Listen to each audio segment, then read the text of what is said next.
আসসালামু আলাইকুম, মাই কিচেন থেকে চলে এসেছি আজকে লাউ শাকের তরকারি রেসিপি নিয়ে। এখন শাকগুলোকে আমি ভালো করে ধুয়ে নিয়েছি, মাছগুলোকেও ধুয়ে নিয়েছি। এখন একটা কড়াইতে তেল দিয়ে এর মধ্যে আমি পেঁয়াজ ছেড়ে দেব। পেঁয়াজগুলোকে কিছুক্ষণ ভেজে নিব।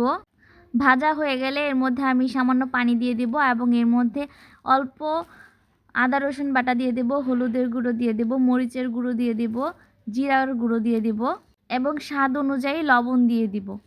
এখন এটাকে কিছুক্ষণ কষিয়ে নেব।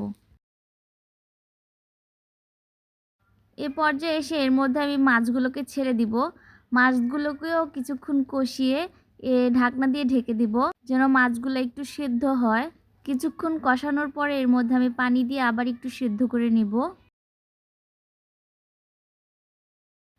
মাছগুলো সেদ্ধ হয়ে গেলে এইগুলো আলাদা একটি পাত্রে তুলে রাখবো। কাঁটাগুলো বেছে আলাদা একটি সাইডে রাখবো। আর এই ঝোলের মধ্যে আমি শাকগুলোকে দিয়ে দিলাম আর 4-5টা কাঁচামরিচ ফালা করে দিয়েছি। লাউ শাকের তরকারিতে ঝাল হলে ভাল লাগে। এটাকে কিছুক্ষণ ঢেকে রান্না করব। শাকগুলো সিদ্ধ হয়ে আসলে এর মধ্যে আমি কাটা বেছে রাখা মাছগুলোকে দিয়ে দেব।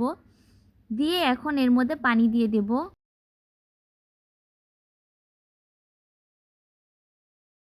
এখন ঢাকনা দিয়ে ঢেকে কিছুক্ষণ রান্না করার পরে এর মধ্যে অনেকগুলো ধনেপাতা কুচি দিয়ে দেব। এই তো রান্না complete. Thanks for watching my videos.